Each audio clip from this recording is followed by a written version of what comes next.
Vou dedicar o shiur de hoje para a elevação da alma de Yosef Ben Yitzhak. Que possa estar em bom lugar, se Deus quiser. E o dia de hoje a gente deseja um Gut Yom Tov, um Yom Tov. Não é aquele Yom Tov que você não pode andar de carro, mas Yom Tov significa um dia bom, um dia maravilhoso, um dia de muitas brachot. Então, o dia de hoje é o dia de 19 de Kislev. Ontem eu mandei 5 aulas, já de anos anteriores. Com certeza já escutaram todas. Posso fazer perguntas? O título já está bom. Que é a data da libertação, mais de 200 anos atrás, a libertação do Rabbi Shneur Zalman de Liadi, autor do livro Tânia, autor de várias outras obras maravilhosas. Mas, além da questão de uma pessoa, um indivíduo que saiu da prisão, que claro que é uma alegria muito grande, mas, na verdade, é o que isso significou e o impacto que esse episódio tem até hoje. Então, em poucas palavras, quando ele estava na prisão, ele foi visitado espiritualmente pelos seus mestres espirituais, visitado, na verdade, o Rebbe traz que eles vieram em corpo, apesar de já terem falecido, mas o seu mestre, o Rabbi Duber, Magid Mezrich, e o mestre do mestre, o Baal Shem Tov, foi o fundador do Hasidismo. E ele perguntou para eles, por que eu estou aqui? Ele, como sábio, como Rebbe, ele sabe que nada é por acaso, ele não está lá por uma acusação falsa, ele está lá porque lá em cima se decidiu. E a questão era, eles falaram para ele que você está difundindo os ensinamentos mais profundos da nossa Torá. E lá em cima tem alguns que não estão aprovando isso. E ele perguntou, então, eu paro? Ele falou, não, agora que você começou, vai firme, vai com força. Então você tem que disseminar esses ensinamentos. E esses ensinamentos são chamados ensinamentos da Hassidut, o que, na verdade, posso dizer que toda a minha vida, os meus ensinamentos são baseados nesses ensinamentos que basicamente traz para a gente a Torá de uma maneira profunda, viva e relevante. Só para dar um pequeno exemplo para vocês, sem entrar nos detalhes, mas com certeza a gente escuta as histórias da Torá. E ontem justamente estava discutindo com alguém, aqui presente e escutando, como a gente entende as histórias da Torá, os personagens da Torá. Muitas vezes, se a gente lê de uma maneira superficial, você vai dizer, bom, Yosef despertou a inveja dos irmãos, os irmãos quiseram matar ele, o rei Davi cobiçou a mulher do outro, mandou matar o marido, e a gente, de uma maneira superficial, a gente pode olhar para nessas figuras históricas como seres humanos igual a nós. E a Torá, por um lado, não esconde nada, a Torá não omite nada dos erros dos nossos antepassados, a Torá não é um livro de contos de vitória e êxito de um povo maravilhoso, muito pelo contrário, a Torá conta todos os erros, etc., começando de Adão, o filho que matou, o neto que fez idolatria, o mundo que foi destruído, e assim continua a história. Então, ao mesmo tempo, nós sabemos que a Torá deve ser enxergada com um olhar mais profundo. E quando a Torá conta para a gente de tzadikim, verdadeiros justos, apesar de que pode parecer que eles fizeram um erro, como o nosso, sempre tem uma camada mais profunda. Então, uma vez, a minha esposa, ela deu aula nos Estados Unidos por muitos anos, e uma das escolas que ela estava dando aula, ela tinha uma outra professora que não estudou Hassidut, não cresceu numa escola ortodoxa, religiosa, e elas começaram a discutir vários episódios da Torá. E a moça, a outra professora, em determinado momento, ela começou a chorar. Ela falou, uau, que Torá maravilhosa que vocês têm. Essa não é a Torá que eu aprendi. Por quê? Porque ela começou a enxergar tantas passagens na nossa Torá que a gente está acostumado a olhar, às vezes, com um olhar crítico, como a Torá, na verdade, de Hassidut, mostra para a gente o outro lado da história. Então, um exemplo, tem vários exemplos, né? Mas Moshe Rabbeinu quebrou as tábuas, certo? Moshe Rabbeinu discutia com Deus em alguns momentos. E como a Hassidut mostra para a gente que tudo isso ele fez pelo amor que ele teve pelo povo de Israel. Os espiões falaram mal da terra. Então, Hassidut explica que eles quiseram ficar no mundo do estudo. Eles queriam continuar no mundo protegido, no mundo de espírito. O Korah quis brigar e fazer uma revolução. Hassidut explica que ele também tinha boas intenções. E assim por diante. E esses estudos, eles tornam realmente a Torá relevante para os dias de hoje. Isso é muito importante. É como um remédio, especialmente, o que acontece ao longo da evolução, da revelação da Torá, nós tivemos várias épocas. No início, Deus deu os 5 leis da Torá, os 5 livros da Torá e a explicação oral para Moshe Rabbeinu. Com o tempo, vieram os profetas. Com o tempo, vieram as escrituras, os Teilim, as Megilot e assim por diante. Depois foi compilado a Mishnah, depois o Talmud, depois os comentaristas, depois o Código de Leis. E a cada tantas gerações vai se revelando novos ensinamentos da própria Torá. E Hassidut é chamado como a luz, para que ninguém pense que Hassidut é uma invenção, como se pensava às vezes no início, por isso que tinha tanta oposição, mas para que ninguém pense que é uma novidade, mas Hassidut é comparado com a luz. Quando você entra num quarto, ele está escuro, ou depois você entra, ele está claro, o que mudou? Nada. Os mesmos objetos que estavam lá, continuam lá, só que agora você consegue enxergar eles. Então, isso é, em resumo, essa revolução, na verdade, que o Alter Rebbe, ele trouxe para a gente. Dúvidas? Não, eu digo, bom pensamento. Bom pensamento. Da luz? Não, essa luz aí, quer dizer, no escuridão, quer dizer, o que você não sabia, existe lá. Já existia, você não sabia, você não estava consciente. Aí o cara te ilumina, você, Exatamente. O tema da palestra de ontem, que eu queria trazer algumas coisas que ele falou, é clareza. Ele começou falando que as pessoas buscam clareza, e a gente precisa de clareza. E todas as histórias, o denominador comum de todas as histórias que o Rabino ontem contou, quem não acompanhou, mas tivemos aqui ontem a visita, o Rabino Capelão, de prisões de segurança máxima do estado de Nova York. Então, todo o denominador comum de todas as histórias é que dentro do lugar mais baixo, o lugar onde você menos esperava, ele mesmo, não só que ele trouxe para clareza para seres humanos, mas ele também conseguiu clareza para a vida dele. Então, vou começar com algo pessoal, na verdade, desse Rabino Yossi Zayas. Eu entendi que David mandou aquele esposo lá, na guerra para que matasse. Ele mandou matar. Não, ele colocou ele na frente de batalha. Colocou ele na frente. Não, indiretamente. Indiretamente. Então, as várias histórias que ele contou, mas só como introdução, ele comentou isso no final, mas a minha família era muito, muito próxima dele quando eles moravam no Brasil. Meus pais, muito, muito amigos. A gente ia nas férias em Atibaia. E ele teve um filho, que eu lembro, a gente foi no corte de cabelo do filho dele, que se faz quando se cumpre 3 anos. E no dia seguinte, Deus nos livre, eu lembro quando o filho, eles não estavam lá, os pais não estavam na casa, tinham deixado com os avós para cuidar, eles tinham voltado para São Paulo para trabalhar, alguma coisa. Eu lembro que o filho, o irmão, um deles ligou para a gente na hora, falando, por favor, reza pelo meu irmão. Eu lembro claramente, como hoje, fazem 24 anos. E a gente não entendeu direito, a ligação estava ruim, mal tinha celular, tarará. E o que aconteceu, na verdade, é que esse menino, dia seguinte do corte de cabelo, ele entrou na piscina sozinho, não tinha proteção, e encontraram ele lá, já sem vida. Então, justo no Shabat, o Yossi me comentou, meu pai já era próximo dele, mas ficou mais próximo dele, e meu pai sempre tentava levantá-lo. Chamava ele para estudar porque ele é uma pessoa estudiosa, mas claro que estava sem ânimo para nada. Ele falou para mim uma coisa que, falar também, aproveitar e dedicar para a saúde do meu pai, se Deus quiser, logo, logo saindo do hospital, mas ele falou que foi, olhando para trás, ele falou depois de 24 anos, as histórias que ele vai contar e como mudaram a visão dele, mas essas foram as palavras, os estudos que ele teve com meu pai, foi aquilo que mais motivou ele, que mais incentivou ele, que mais deu força para ele. Ele falou, pelos próximos 20 anos. Ele falou, se eu for ver aonde eu estava naquela hora, eu não sei como descrever onde eu estava. Minha cabeça estava... Mas foram anos bons. Assim ele falou. Estamos falando aqui da época mais difícil da vida dele. Né? Meus pais acompanharam, tudo. Foi realmente um momento muito difícil, eu lembro muito bem. Mas olha como a Hashem ele faz as coisas sem querer justificar, e ninguém de nós pode falar uma coisa dessas, a não ser a própria pessoa que passa pelo desafio, pela dificuldade. Então, vou comentar algumas histórias. O tempo é curto, mas hoje é um dia especial, justamente calhou, que é o dia da libertação do Alter Rebbe. A gente trouxe alguém aqui que trabalha com libertação, né? Libertação pelo menos espiritual, e ele mostrou como dentro da prisão tem pessoas, com quem assistiu o vídeo, não sei quem assistiu aquele vídeo que a gente mandou antes, vale a pena, não vou repetir a história, mas tem pessoas que estão fora da prisão e estão presas, tem pessoas que estão na prisão e conseguem a liberdade. Então, basicamente, ele contou uma das histórias, a primeira que ele começou, um tal de William.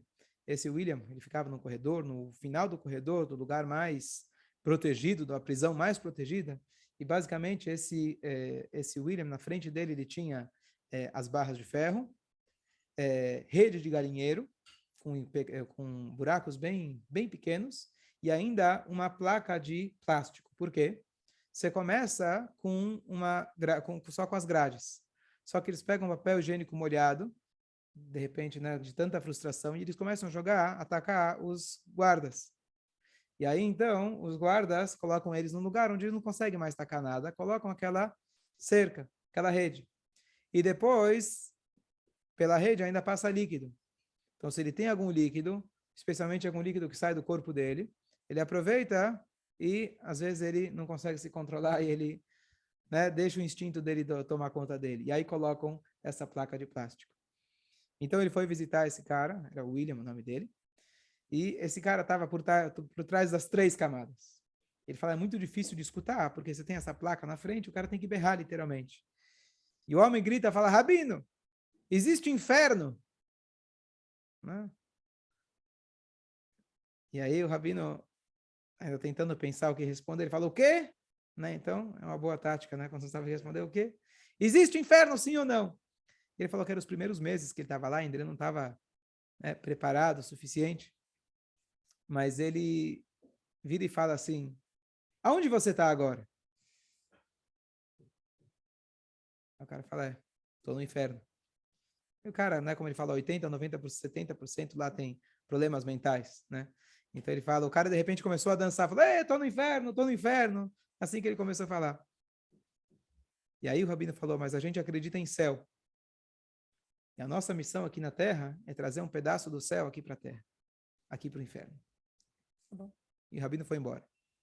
Você não tem muito tempo para falar, que ele tem que falar, passar por todos os presos, e quem quiser, ele tem que, né, dar uma atenção para cada um, isso é muita gente. E aí tudo bem, passa, ele visita uma vez por semana, passa uma semana, ele volta lá, e o William agora ele está sem a camada de plástico. Passa mais uma semana, ele está sem aquela rede de galinheiro. E agora, quando ele já está sem a rede de galinheiro, o William estica a mão para ele. E ele dá a mão para o William. E quando o William aperta a mão dele, ele vira e fala, eu tenho AIDS. Mas ele falou que nisso ele já estava preparado, já no treinamento, de que não é transmissível via, né, só tocar, tem talvez saliva e outras formas, né? Então ele, ao invés de soltar a mão, ele apertou mais forte. Apertou, apertou, apertou por uns 15 segundos. O cara vira e fala para ele, Rabino, muito obrigado. Em outro momento, ele vira e fala, estou aqui há 18 anos. Nos últimos 18 anos, você foi a primeira pessoa que apertou a minha mão.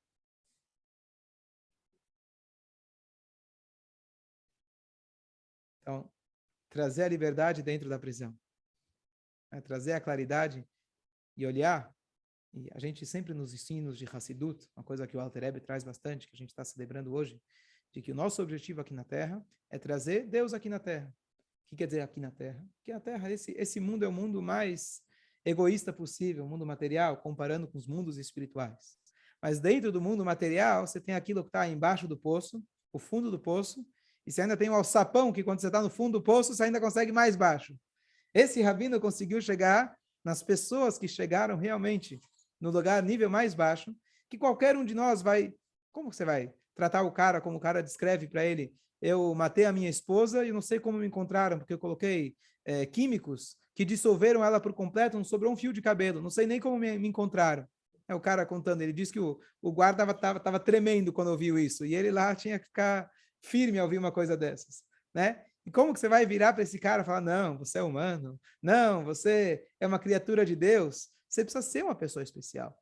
Para você conseguir enxergar, estou agora a minha interpretação, para você conseguir enxergar isso, ele falou de que, assim, o apreço que eles têm por ele é diferente que se tem de qualquer outra pessoa por lá. Por quê? Justamente porque ele tem esses ensinamentos que a vida inteira ele estudou, que agora ele conseguiu aplicar. Quais são esses ensinamentos? Quando eu falei no início da relevância da Hassidut, significa que a pessoa no pior nível da sociedade possível, o cara que executou, como o Rabino falou agora há pouco, falou, me descobriram que eu matei 13 pessoas. E ele vira e fala, né, isso é o que sabem, né? Esse tipo de pessoa, e você conseguir só falar bom dia para o cara, você conseguir falar que, apesar de tudo isso, lá no fundo ele tem algo positivo, que nem ele contou que o cara foi capaz de chorar pela mãe dele que morreu, por mais duro que ele seja, por pior que ele seja, mas a mãe dele é a mãe dele, e ele chorou como uma criança. Então, você precisa realmente ser uma pessoa especial. E esses óculos, o Alter Rebbe e a Hassidut, ela dá para a gente. Essa ideia que hoje é tão difundida do Rabat, por exemplo, de que você vai em qualquer lugar do mundo, você vai encontrar alguém de Rabat. Eles não vão julgar você, não vão olhar para aquilo quem você é, para aquilo que você faz, vão falar, você é sempre bem-vindo. E mais ainda, ele, como ele falou, isso são comentários nos bastidores, né? Que aqui ele aprendeu que não tem religião. Aqui tem seres humanos. Mas só falar seres humanos para algumas pessoas que você olha e fala, não tem cara de ser humano, tem mais cara de animal ou qualquer outra coisa. Então é uma conquista. Mas assim, eu acompanhando parte da vida dele aqui ainda no Brasil, tudo que ele passou, a Hashem qualificou ele para isso. A pessoa que teve que se trabalhar muito para conseguir sobreviver às dificuldades que ele passou, para hoje conseguir ter esse trabalho e essa função de trazer o mais elevado possível, os ensinamentos mais profundos. Um exemplo que ele falou, um cara que comentou com ele, eu fiz tal e tal crime, né, assassinato e outros. E aí eles começaram a conversar sobre a Bíblia, porque era um cara que cresceu numa casa religiosa. A mãe vinha visitar e era uma pessoa extremamente religiosa. E ele começou a falar, olha, você conhece a história de Adão e Eva? Sim, claro, com certeza, eu estudei a Bíblia, né? O cara sabia muito. E aí ele falou, Adão e Eva, depois que eles pecaram, eles perceberam que estavam sem roupas. E aí Deus fez para eles roupas. Sim. E que cor que era a roupa? Não sei. Como que era a roupa? Era verde, que é a cor de prisioneiro. Não. Era azul, que é a cor dos policiais. Não. Que roupa que era? E aí ele falou que quando a pessoa peca, quando a pessoa erra, né? A pessoa perde as suas roupas. E a roupa que a gente tem que corrigir não é a roupa física. É o nosso pensamento, a nossa fala e nossa ação.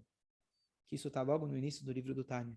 Que as nossas roupas, as roupas da nossa alma, são pensamento, fala e ação. E, aos poucos, né, ele foi mostrando que essas pessoas, da mesma maneira que o cara lá foi tirando as camadas, né, foi desaparecendo a camada de plástico, depois a rede de galinheiro, depois o cara esticou a mão, como ele faz esse trabalho de descascar? Será, eu me pergunto, será que a gente na vida, que eu acho que a maioria de nós não encontra esse tipo de pessoa, a gente encontra pessoas com camadas bem mais finas do que essa, com erros bem menores do que essa. Será que nós somos capazes de descascar tudo isso e olhar para a essência de uma pessoa? É isso que a Hassidut dá para a gente, essas forças. A gente começar a enxergar, a Hassidut é chamada Pnimiut a Torá, a parte interior da Torá. Se Deus ele criou o mundo a partir da Torá, se eu quiser enxergar o mundo de forma técnica, superficial, eu vou estudar a Torá. A Torá que fala para mim como me conduzir no mundo. A Torá fala pode, não pode, levanta de manhã, tem que fazer Netilat Yadayim. Agora, se eu quiser enxergar o mundo de maneira mais profunda, eu preciso me aprofundar mais na Torá. E se eu me aprofundo mais na Torá, eu vou conseguir enxergar a mim, aos outros, a Deus, a minha vida de maneira mais profunda. E para que a pessoa possa fazer uma cirurgia dessas e chegar no coração da outra pessoa, apesar de tantas camadas que a pessoa foi acumulando, ele deu um exemplo, o Rabino Malovani me contou isso, ele não contou aqui publicamente, mas ele falou, a pessoa virou para ele e falou, Rabino, eu não acredito em Deus. Não tem problema, ele falou. Você acredita em você mesmo? O cara ficou em silêncio. Ele começou querendo provocar o Rabino, tirar uma. E esses caras, né, não tem problema. Né? Mas você tem que acreditar em si mesmo. Aí o homem ficou em silêncio. E aí ele vira e fala, você fez o que você fez porque você queria impressionar os outros.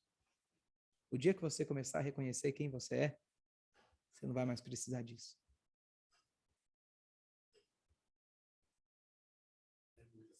É muita sabedoria. E por isso ele fala, né? Essa sabedoria, ele fala, esses ensinamentos, e foi muito difícil para ele entrar lá, porque além de passar pelas várias provas e testes, né, para ver se ele era capacitado, da prisão, ainda tem um comitê de rabinos, entre aspas, que na verdade não são rabinos ortodoxos, reformistas, e muito contra alguém religioso. E quando ele passou pelo comitê da prisão, ele foi aprovado. Quando ele passou pelo comitê rabínico, só de olhar para a cara dele, um rabino de chapéu, barba, peiot, ortodoxo, ultra radical, né? Então, ele foi reprovado. Só que a chefe da prisão ligou para os rabinos e falou, olha, mas eu gostei dele, vocês têm alguma objeção? Mas não tiveram opção, né? Não tiveram opção e ele foi aprovado. Né? E realmente, quer dizer, então é raro você ter uma pessoa que consegue realmente ter esse contraste, como ele falou, tem todos os tipos de chefes de religião, tem Rastafari, tem Imã, tem tudo que você pode imaginar. Mas ele consegue realmente transmitir coisas e todos trabalham em conjunto. Todos os capelãos, independente da religião, têm que trabalhar em conjunto. Então ele falou, ele foi treinado por um padre. E depois que aquele padre saiu, ele precisou treinar o próximo padre que tinha entrado. Você pode imaginar? Olha, de novo, olha como você dentro da prisão, todas as camadas superficiais desaparecem. Só sobra a essência da pessoa. Então lembra muito aquilo que eu falei num shiur, né? Aquela ideia, aquele cara que tinha ido aquela mulher que tinha ido escrever um artigo depois que ela foi visitar o Museu de Cegos em Israel. E ela falou, né, que ela no Museu de Cegos, ela descobriu que o próprio guia, né, você vai naquele lugar totalmente escuro. E aí depois no final você percebe, você descobre que o teu guia ele é cego também. E a pessoa dizendo que a conclusão que ela chegou, tem muita gente que tem olhos abertos, mas não enxerga, e tem gente de olhos fechados que enxergam muito mais. Né? Então a mesma ideia aqui na prisão, que infelizmente, né, mas quando a pessoa perdeu tudo que ela tinha, você é capaz, né, com um olhar especial, de revelar a essência daquela pessoa. E é isso que ele fez. Pô, contar mais uma história, ele contou aqui no Shabat, não foi ontem, então vale a pena escutar, aquele mesmo que quem estava ontem, uma coisa fantástica. Ele falou o seguinte, era perto de Pesach, todo mundo sabe que perto de Pesach é a época mais corrida, numa casa judaica, se preparar e limpar a casa, hametz, tirar o hametz, e matzah, preparar para o seder, etc. Então, era quase na véspera de Pesach, e o padre da prisão falou, olha, a 50 quilômetros daqui, amanhã tem lá um judeu, e ele faz questão de comer matzá, não sei se ele era ortodoxo, etc., pelo menos, né, em algumas partes da sua vida ele era ortodoxo, e ele está querendo matzá, e na prisão lá não sabem lidar com o judeu, uma prisão mais afastada, eles não têm essa experiência, que nós temos uma prisão mais central. Ele falou, olha, desculpa, não dá, amanhã, véspera de Pesach, o dia mais maluco, eu preciso voltar para casa, não tem como ir amanhã. E o padre fala para ele, mas você tem um judeu que precisa de você. Naquela hora, ele escutou isso, ele falou, não pode ser. 30 anos atrás, eu escutei essa mesma frase de uma outra pessoa num outro lugar. Totalmente diferente, oposto.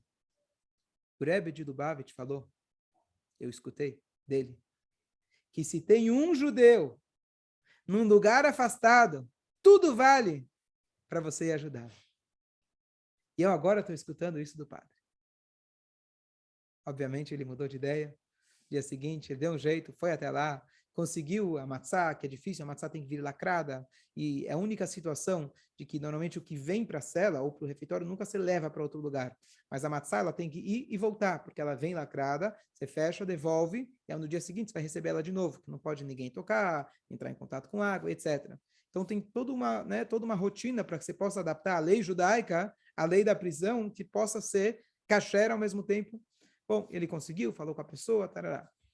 E aí, na volta, ele começou a fazer uma introspecção, retrospecção. Ele falou, está muito errado. Está muito errado. Ele falou, o que dá errado? Eu vou contar para vocês uma história. E ele se prolongou na história, ele fala, 200 anos atrás, o Alter Rebbe, que hoje a gente está comemorando, ele uma vez comentou que ele tem 2 Hassidim e meio. Hassid são alunos, ele tinha vários alunos. Mas 2 quer dizer 2 alunos, aquele que você pode realmente considerar alunos, e meio. Por que meio? Um deles, ele era metade Rebbe. Ele ultrapassou o nível de aluno, já é mestre por si mesmo. E esse era chamado Rabbi Hillel Miparit. Rabbi Hillel Miparit, ele ia de cidade em cidade, viajava, ele transmitia os ensinamentos do mestre. Uma vez ele chegou numa cidade, e ele também, às vezes, ajudava a arrecadar fundos. De destacar, estamos falando aqui de pessoas que não comiam nada, pessoas que não usufriam, não eram dinheiro para ele de forma nenhuma, né? Ele arrecadava fundos para necessitados, ou para volta, o que for. E ele chegou na casa de um cara muito abastado. Esse cara era conhecido por não dar tzedakah, de jeito nenhum, mas ele tinha muito dinheiro. Ele bate lá e fala, Rabi, não sei se você já conhece, né? Mas daqui não sai dinheiro. Eu não te pedi dinheiro, eu quero só um chazinho, uma comida. Oh, claro, pode entrar. Deu para ele um chá. E o Rabi Hillel, às 11 horas da manhã, deitou para descansar do caminho, está cansado. E aí o dono da casa, do jeito que ele contou a história, falou, bom, esse cara é pobre e ele está dormindo 11 horas da manhã. Eu sou tão rico e eu tenho que ficar trabalhando duro, eu vou deitar para dormir também. Tá bom? 11 horas da manhã o cara começa a roncar.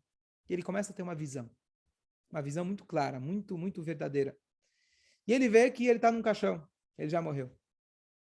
E os familiares estão lá em volta, levando ele para o Hevra Kadisha, levando ele para enterrar. Agora é o momento do revanche. O Hevra Kadisha fala, você só vai conseguir enterrar ele se você pagar. Mas vai ter que pagar. Agora vamos acertar as contas. 50 mil rublos. Valor assim completamente... Bom, então a família decidiu que não, de jeito nenhum. Não vamos enterrar ele. Não. E aí a família foi correndo, passou um dia, tentaram negociar, nada. Irredutível. Então eles pegaram uma carroça e foram até a cidade próxima. Não vai ser enterrado aqui, vamos na próxima cidade.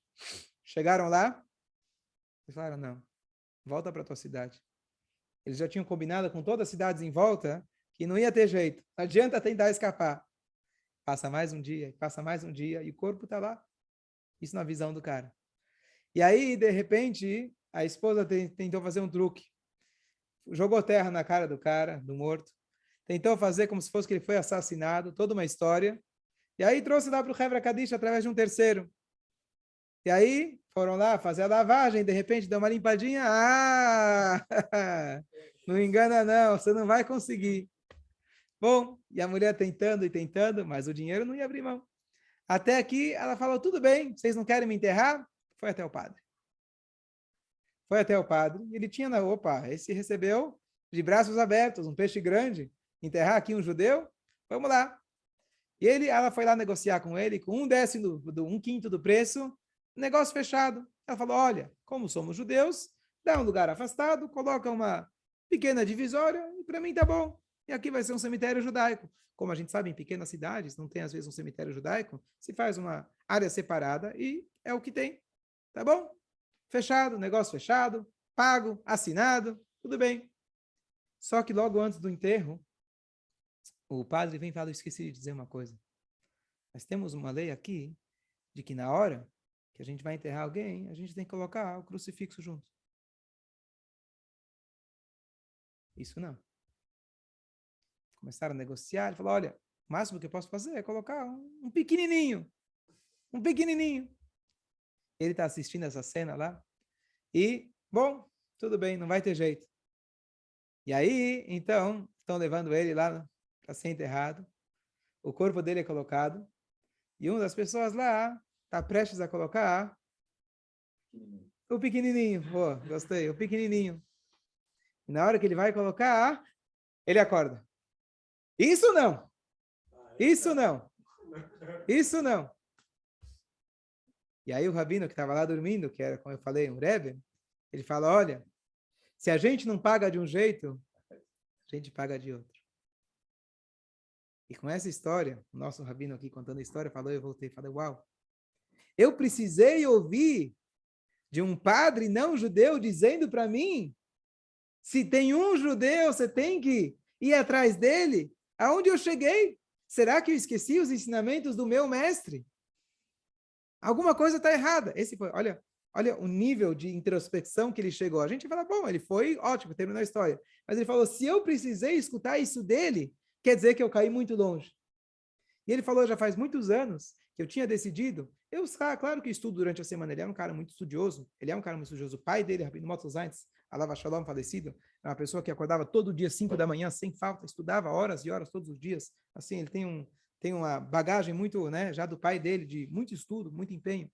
Falou, eu estudo, mas eu sempre decidia, mas não levava a sério, de pegar um dos discursos do Rebbe, de cabo a rabo, ler no original, um a cada semana. Naquele dia eu decidi que eu preciso me conectar mais com a origem, porque se a gente não escuta da origem, a gente vai ter que escutar de outros lugares. Então ele vivendo justamente, isso aqui na verdade é uma expressão, essa história ilustra toda a vida dele, que a gente aqui fora às vezes não escuta, o que só lá dentro você vai conseguir a clareza.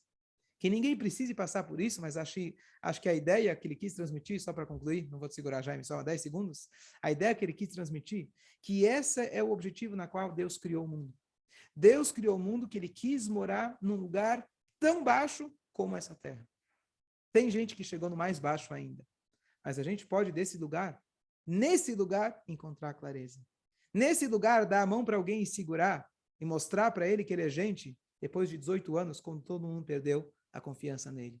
Então, nosso dia a dia, a gente pode com certeza encontrar liberdade, encontrar clareza, em situações muito menos graves, como ele concluiu e disse, contou a passagem, né? Ele contou que ele perdeu o filho, contou uma história a respeito disso, que lá alguém contou uma história para ele do nada, e essa história trouxe para ele clareza e alívio. Ele falou, há 20 anos eu estava esperando uma explicação, uma frase dessas, e lá dentro foi quando eu escutei uma frase que me trouxe conforto, 20 anos depois que ele perdeu o filho. E ele falou para o Rabino Malovani, hoje, cada dia que eu saio do meu trabalho, e as grades são fechadas atrás de mim, eu digo, eu não tenho problemas. Eu tenho desafios, eu não tenho problemas. Uma pessoa que passou o que ele passou. Bom dia a todos, Gut Yom Tov, que a gente possa aplicar no nosso dia a dia.